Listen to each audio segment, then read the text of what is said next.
Olá pessoal, meu nome é Fernando e este é mais um vídeo do canal Sola Escritura. Neste vídeo nós iremos desconstruir algumas afirmações que foram feitas em referência a uma teologia já bastante antiga chamada teologia da prosperidade. É um assunto antigo, mas ao mesmo tempo bem presente nos nossos dias. Eu gostaria primeiramente que você ouvisse um áudio que nós vamos apresentar.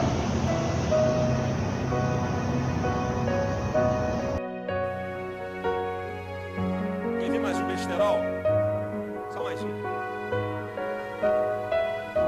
Teologia da prosperidade. Isso nos Estados Unidos é lindo. Vem falar de teologia da prosperidade na favela da Rocinha, no Rio de Janeiro. Vem falar. Teologia da prosperidade na América, 10. A pujança econômica, o maior país capitalista do mundo. Pô, está adequado.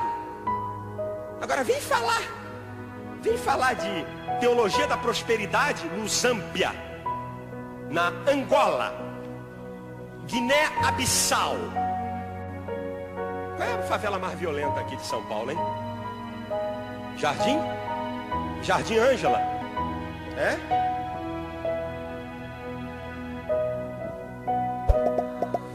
Escute o que diz a Bíblia.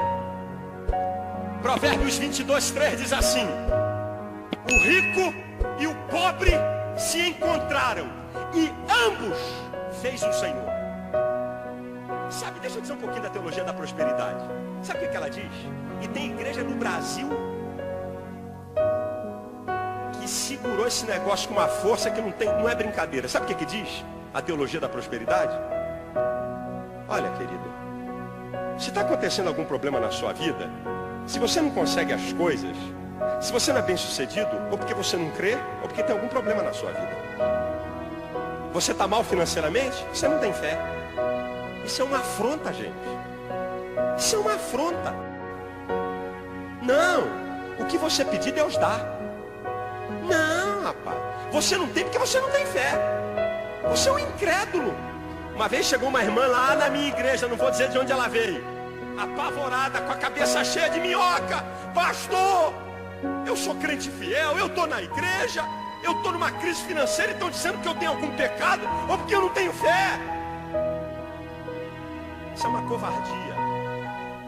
Jesus falou em Mateus 26:11: os pobres sempre tendes convosco. Jesus falou em Lucas 12:15: a riqueza de um homem não consiste nos bens que ele possui.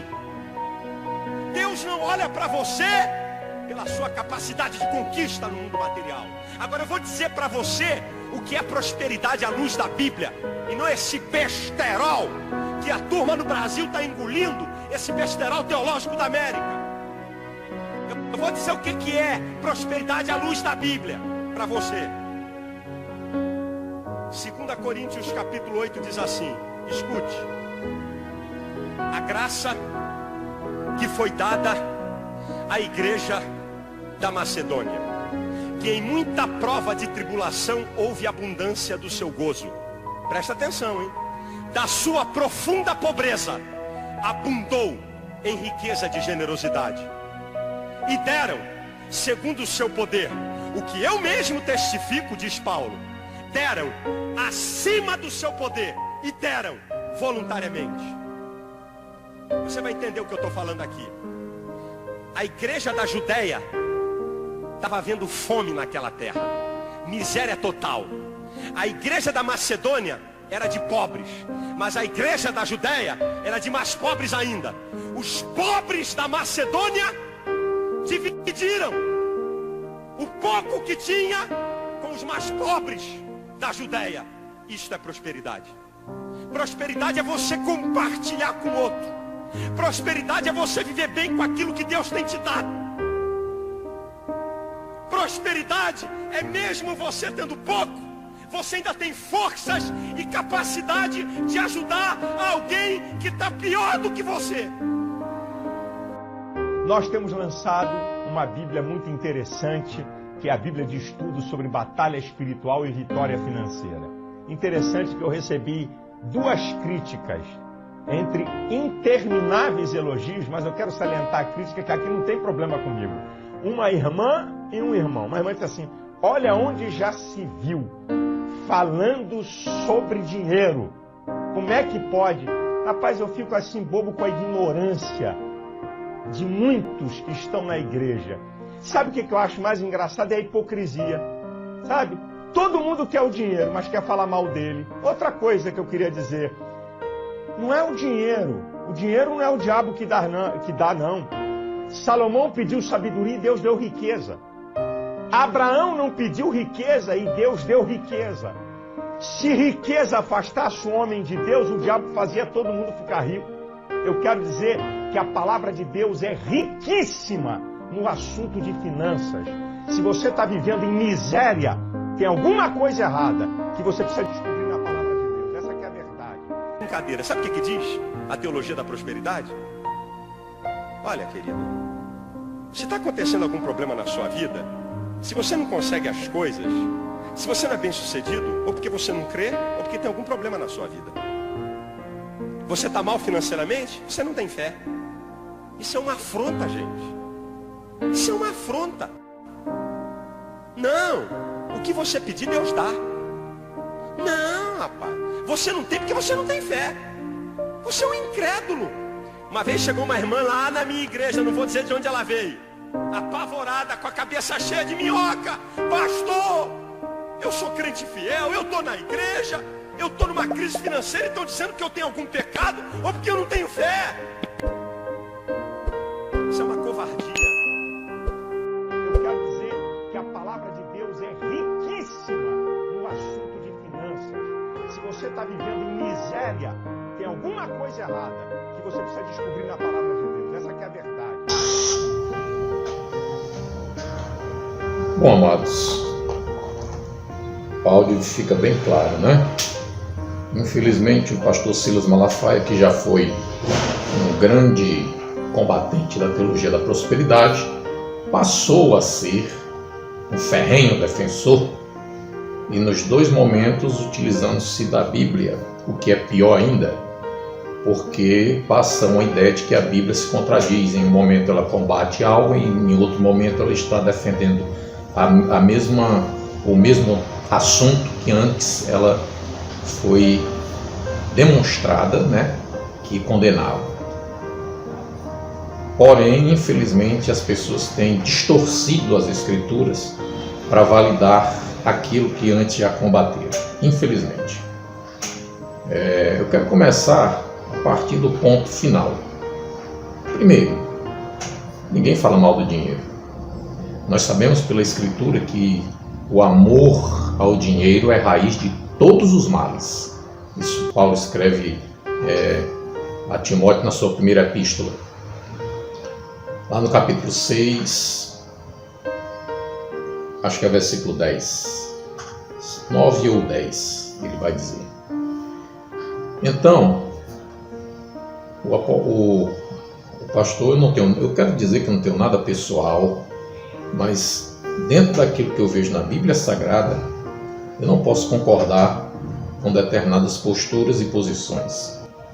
Os expoentes desta doutrina fazem as pessoas acreditarem que receberão bênçãos materiais se fizerem doações aos ministérios.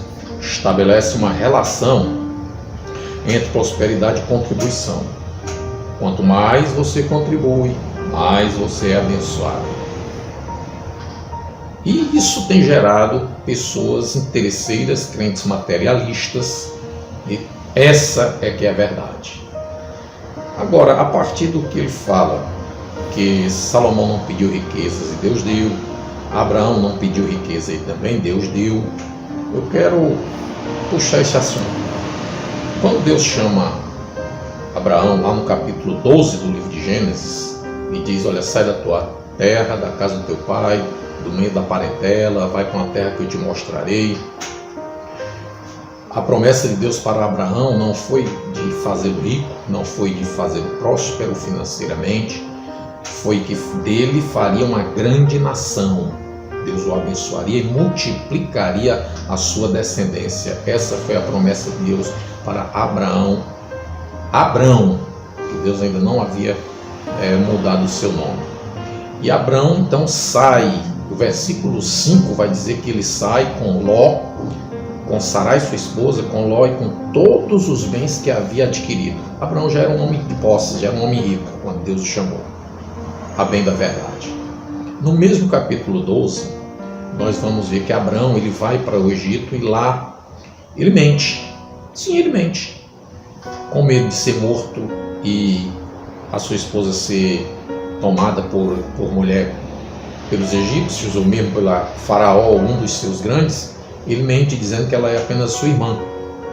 Irmão, mas ele não mentiu porque é uma meia-verdade. Irmão, ele mentiu porque ela era esposa.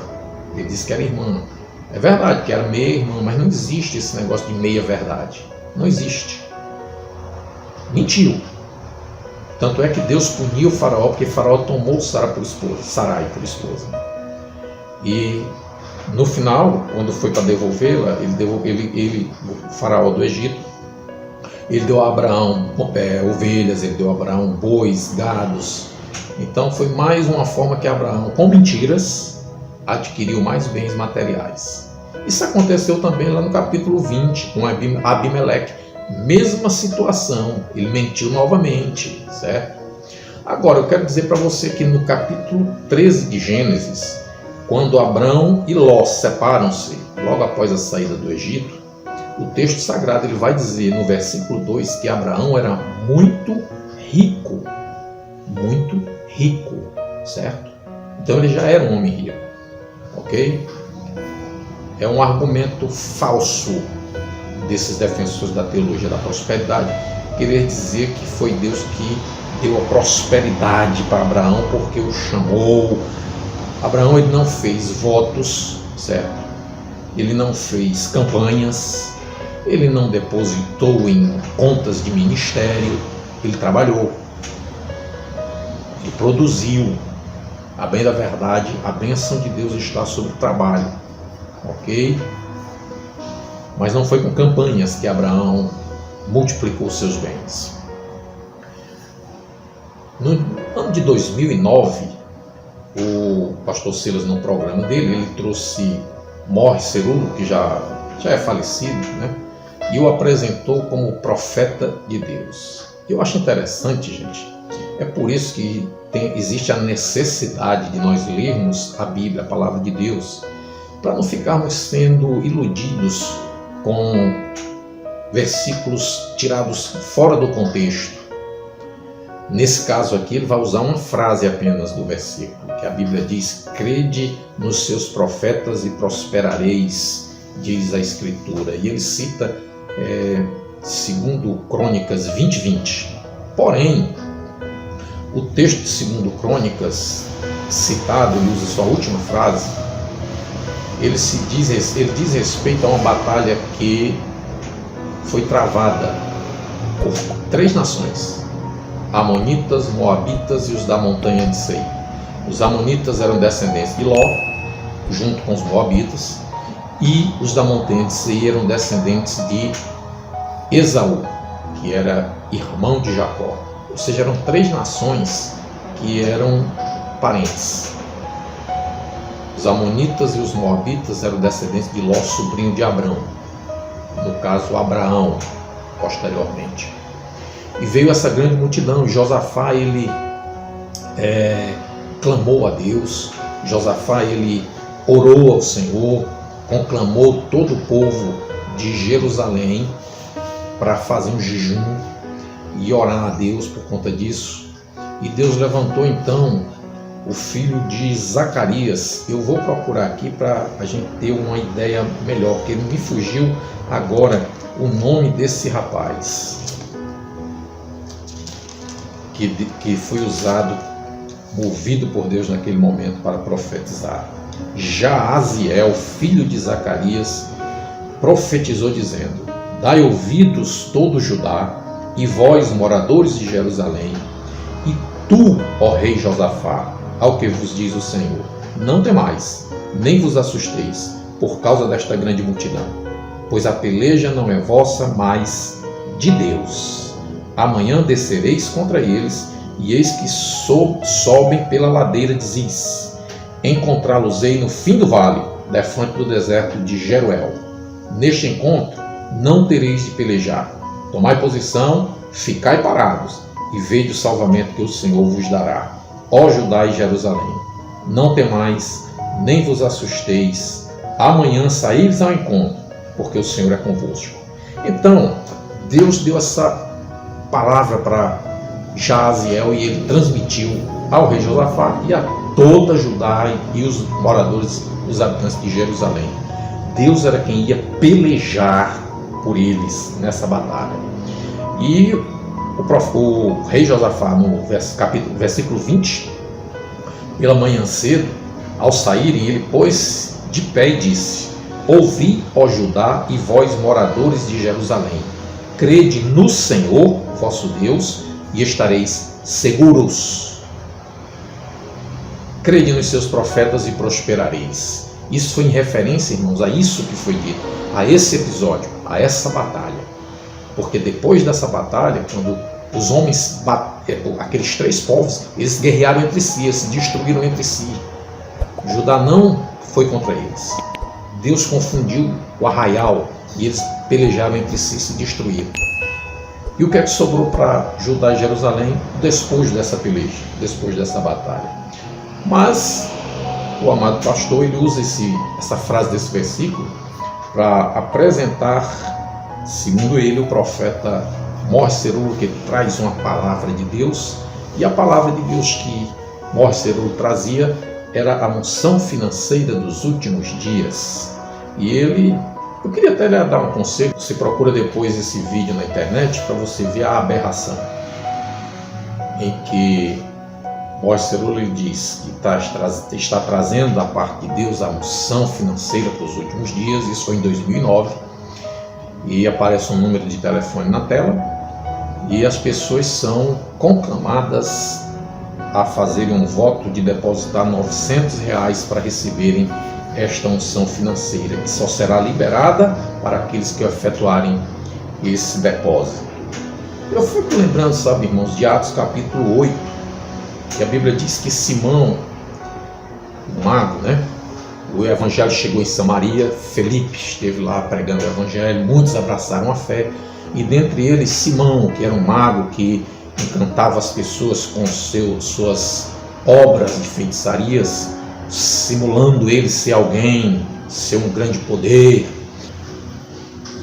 E o texto diz que muitos abraçaram a fé, inclusive Simão abraçou também a fé. E Pedro foi enviado para Samaria. Chegando lá, o apóstolo Pedro, ele ora sobre as pessoas e o poder de Deus desce, o Espírito Santo desce, eles são batizados no Espírito Santo. E o texto diz que quando Simão viu aquilo, ele ofereceu dinheiro, pedindo a Pedro que desse a ele também aquele poder em troca do dinheiro, para que sobre quem ele pusesse as mãos, o Espírito Santo descesse. E aí Pedro vai e diz para ele: olha, o teu dinheiro seja contigo para a perdição, porque tu julgastes comprar o dom de Deus com o teu dinheiro. O que Pedro estava querendo dizer era: você e o seu dinheiro vá para o quinto dos infernos, no nosso linguajar aqui bem popular, certo? Hoje nós vemos pessoas que supostamente se apresentam como profetas de Deus, induzindo as pessoas a comprar unção financeira, comprar o dom de Deus, A que ponto nós chegamos, Isso me faz lembrar, irmãos, a advertência que o apóstolo Paulo ele faz aos presbíteros da igreja de Éfeso, quando ele está em Mileto. Ele chama os presbíteros para que eles tenham cuidado com o rebanho ao qual o Espírito Santo os colocou como bispos responsáveis, porque ele diz que eu sei que depois da minha partida, no meio de vós, levantar-se-ão falsos profetas, levantar-se-ão no meio de vós pessoas sem escrúpulo nenhum, que não pouparão o rebanho. E Paulo ele adverte aos presbíteros para que tenham cuidado da igreja. Infelizmente, muitos pastores, ao invés de terem este cuidado, estão aderindo, estão absorvendo estas práticas perniciosas, essas práticas que são nocivas à Igreja do Senhor.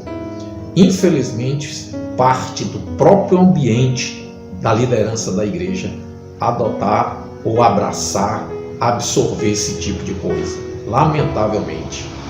Naamã, aquele oficial do rei da Síria, lá em 2 Reis capítulo 5, que era leproso, o texto sagrado diz que ele tinha uma moça, uma menina na casa dele, tinha sido capturada dentre os povos dos habitantes de Judá e foi levada para a Síria. E lá essa moça falou, que se o seu senhor, que era leproso, estivesse diante do profeta em Samaria, ele seria curado. E Naamã então pede ao seu rei permissão para ir até Samaria. E ele vai levando prata, levando ouro, levando vestes, levando muitas dádivas, muitos presentes. Mas o texto diz que o profeta Eliseu, ele nem saiu para falar com Naamã. Simplesmente mandou que ele mergulhasse 7 vezes no rio Jordão. Então Naamã, ele se indignou a princípio, mas os seus amigos, aquele povo da sua comitiva, falou para ele: meu rei, meu senhor, se o profeta tivesse mandado que o senhor fizesse algo mais difícil, algo mais complicado, o senhor não faria? Então, uma coisa tão simples. Então Naamã deu ouvidos ao conselho dos seus companheiros e mergulhou no rio 7 vezes. Diz o texto que a sua pele ficou limpa como de criança. Voltou ele até o profeta para oferecer a ele dádivas, presentes, e o profeta recusou. Porque a bênção de Deus, ela não é comprada, ela não é paga. Ela é para quem obedece. Ela é para quem é fiel. É para quem obedece. O texto sagrado diz que Geazi depois foi atrás, mas isso é um outro assunto. Geazi foi atrás, pediu em nome do profeta Eliseu. E quando ele chegou em casa, Eliseu, vamos dizer assim, podemos dizer que o amaldiçoou, que a lepra de Naamã ia se apegar a ele e ele se tornou leproso por conta disso. Porque Geazi foi cobrar de Naamã o preço do milagre que ele havia recebido.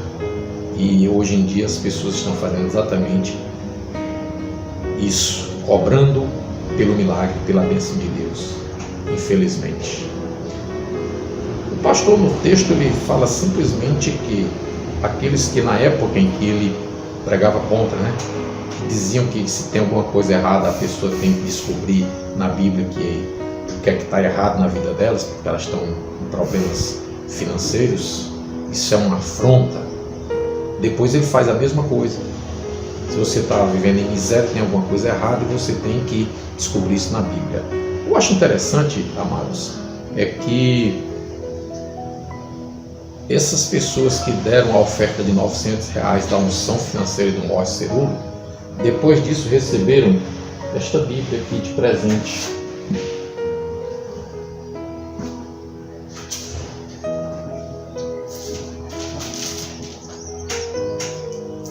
Esta Bíblia.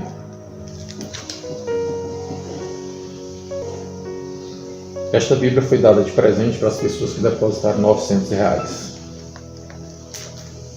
Tem até um vídeo do pastor Jardel Fernandes em que ele detona esse falso profeta que fez essa falsa profecia da unção dos últimos dias, da unção financeira. Irmão, você também depositou? Não, eu comprei essa Bíblia depois por curiosidade, ela estava sendo vendida já em torno de R$100 por aí, então eu adquiri essa Bíblia dessa forma. Você que depositou os 900 perdeu a oportunidade de comprar 9 Bíblias dessa daí. Mas voltando aqui ao assunto, varões e varoas, pessoas que estão nos assistindo, eu comprei essa Bíblia por curiosidade, li todas elas, essas referências sobre finanças, tudo isso aí. Infelizmente, irmãos, muita gente distorce o sentido da Escritura apenas para o lado material. A bênção de Deus é para quem obedece. Se Deus quiser te abençoar financeiramente, Ele vai te abençoar. Mas isso não é o foco principal da palavra de Deus, do Evangelho. A Bíblia Sagrada, ela nos mostra o plano de salvação para o homem, para o ser humano, que desobedeceu a Deus, foi condenado ao inferno na sua desobediência, mas Deus proveu a salvação na pessoa de nosso Senhor e Salvador Jesus Cristo, que morreu na cruz do Calvário. Então, queridos, esse é o objetivo de Deus através da sua palavra. Ele trazer ao conhecimento do homem o seu estado de miséria, de pecado diante de Deus, e o quanto ele precisa, o quanto ele necessita, o quanto ele depende do sacrifício do Senhor Jesus Cristo na cruz do Calvário para a sua salvação eterna. Nós somos, por natureza, pecadores, condenados a uma vida eterna de sofrimento, de condenação no inferno. Porém, Deus, na sua infinita misericórdia, Ele proveu a solução na pessoa de nosso Senhor e Salvador Jesus Cristo, para que todo aquele que nele crer não pereça, mas tenha a vida eterna. Voltando a este assunto da prosperidade, queridos, no Sermão do Monte, capítulo 6, do 19 ao 20, ao 21, melhor dizendo, o Senhor Jesus Cristo ele vai dizer, versículo 20: não acumuleis tesouros na terra, onde a traça e a ferrugem corroem, e onde os ladrões roubam e minam e roubam. Mas isso quer dizer, queridos, não acumular bens materiais além do necessário. É o que Paulo escreve em 1 Timóteo 6 e 8. Tendo sustento e vestimentas, estejamos contentes, certo? É a satisfação, é o contentamento com aquilo que nós temos no dia a dia. Não foi isso que Jesus disse? Porque andais ansiosos com o vosso corpo, quanto ao vez de comer, quanto ao vez de vestir. Buscar em primeiro lugar o reino de Deus e a sua justiça, e estas coisas nos serão acrescentadas. Jesus no Sermão do Monte ele dá uma outra, ele traz novamente esse mesmo ensino de uma forma mais explícita. Versículo 20: ajuntai tesouros nos céus, onde nem a traça nem a ferrugem corrói, nem onde os ladrões roubam, minam e roubam. Lá eles não podem fazer isso. Você sabe o que é isso, irmãos? É converter pecadores que viverão eternamente. É acumular tesouro no céu. E finalmente ele encerra no versículo 21 este tópico sobre riqueza, dizendo: onde estiver o teu tesouro, estará também o teu coração. Eu quero voltar a algo aqui que me veio à memória agora, me lembrei, que no áudio é citado Salomão, que ele não pediu riqueza e Deus deu. Deus mandou que Salomão pedisse o que ele quisesse, e Salomão disse: eu quero que o Senhor me dê sabedoria para cuidar desta nação, ainda sou inexperiente, sou jovem, sou muito novo. Isso agradou a Deus, e aí Deus disse para ele: olha, por quanto você pediu sabedoria para poder conduzir o meu povo, eu vou lhe dar também o que você não pediu, certo?